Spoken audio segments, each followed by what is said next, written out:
Assalamualaikum warahmatullahi wabarakatuh. Selamat datang pada mata pelajaran Sejarah Indonesia. Kali ini saya akan menjelaskan tokoh pergerakan kaum muda dan pemikirannya. Yang pertama adalah Muhammad Yamin. Muhammad Yamin menyumbangkan perannya bagi pergerakan pemuda saat masih bersekolah di Sumatera Barat. Ia menjadi pemimpin Jong Sumatera Nenbon. Ia menyampaikan pidatonya pada perayaan organisasi tersebut yang kelima di Jakarta pada tahun 1923 yang berintikan bahasa Melayu akan menjadi bahasa kebangsaan. Pada Kongres Pemuda pertama di Jakarta, pemikiran mengenai pentingnya bahasa kembali diutarakannya. Ia menutup pidatonya dengan kata, "Sejarah kini ialah menuju nasionalisme yang dalam dan luas, ke arah kemerdekaan dan tujuan yang lebih tinggi, agar Indonesia dapat mempersembahkan kepada dunia hadiah yang lebih berharga dan lebih indah selaras dengan kebangsaan kita." Yang kedua adalah Muhammad Nasir.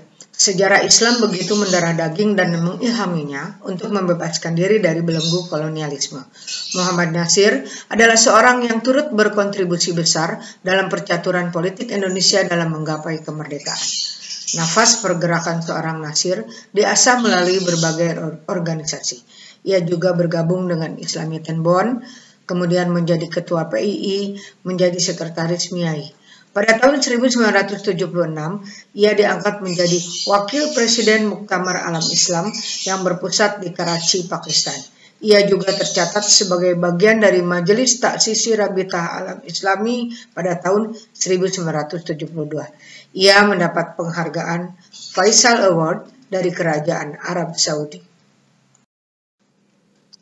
Ketiga, Silas Papare. Seorang pria kelahiran Papua yang memiliki pemikiran bagi terbebasnya Indonesia dari kekuasaan Belanda, serta membebaskan tanah kelahirannya Irian Barat dari kekuasaan Belanda.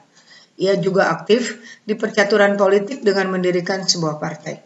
Ia pun membentuk KIM, Komite Indonesia Merdeka. Komite ini dimaksudkan untuk menghimpun kekuatan, mengatur strategi, dan memulangkan para tawanan.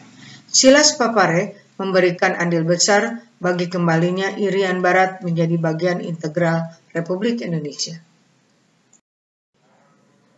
Yang keempat adalah Maria Walanda Maramis. Berasal dari Manado dari keluarga yang cukup mapan di Mangumbi. Suaminya seorang guru Melayu dan mengajar di salah satu sekolah Belanda di Manado. Sehingga setelah menikah, Maria pindah lagi ke Manado. Pada tahun 1917, ia mendirikan organisasi yang bernama Percintaan Ibu kepada Anak Turunannya atau dikenal dengan PIKAT. Maria merumuskan 3 tujuan utama PIKAT, yaitu yang pertama, menyediakan wadah bagi perempuan Minahasa agar saling mengenal dan bergaul. Yang kedua, membina dan mendidik kaum muda perempuan Minahasa sebagai calon ibu yang akan melahirkan generasi penerus bangsa. Yang ketiga, membiasakan perempuan Minahasa untuk mengemukakan dan merumuskan pendapat, pandangan, serta pemikirannya secara bebas.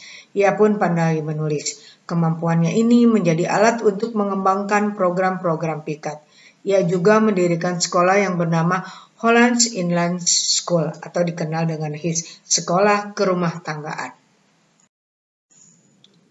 Demikian pembelajaran hari ini, semoga bermanfaat. Billahi taufik wal hidayah. Wassalamualaikum warahmatullahi wabarakatuh.